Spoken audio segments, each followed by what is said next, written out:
Walang nireject na umuuwing nakangiti at masaya. Sabi nga sa kanta, it really hurts. Ang tanong sa atin, how can we respond to rejections with dignity and sanctity? 3 important letters, the P, B, B of rejections. Hindi po ito Pinoy Big Brother. First letter, P, pray for them. First things first, magdasal ka. Kapag walang grasya tayong kinakapitan sa pagharap ng bawat sakit sa buhay, madali tayong mabulag at masira ng ating galit at ng ating pride. At madalas ang option natin ay paghihiganti sa ating kapwa. Kaya bago ka humarap sa Facebook at mag-post ng galit at siraan ang dignidad ng taong yan dahil sinaktan ka, harapin mo muna si Lord sa iyong panalangin. Ang dasal ay hindi idinadaan sa Facebook. Ang dasal ay idinadaan sa altar. At yung nakakalungkot ngayon, nauuna pang i-post sa Facebook bago i-post sa altar. Mauuna pang humarap sa screen bago humarap sa kay Lord. Prayer is the best medicine to a broken and rejected heart. Just pray and everything will be okay. Second letter, B.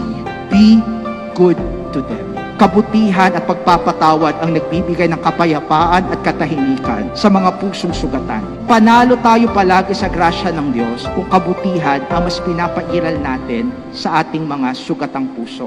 Even when you are rejected, just be good.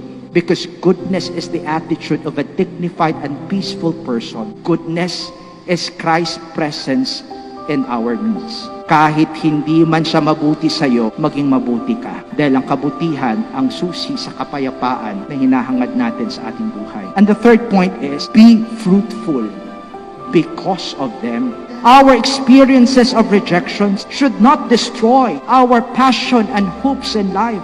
It should even motivate and encourage us to be good and to bear fruit in life. Maraming kwento ng tagumpay na nagsimula sa rejection. Nokia rejected Android. Yahoo rejected Google. Blockbuster rejected Netflix. Pero saan na sila ngayon? Tagumpay sa kanilang larangan. Bakit? Despite their experiences of rejections, they never gave up. Instead, they used it as their motivation and inspiration to take the risk and to be more focused on their goal to success. Though we are hurting because of rejections, never give up. Focus on your goals in life, always with Jesus. Huwag kang sumuko sa buhay dahil lang merong mga taong hindi naniniwala.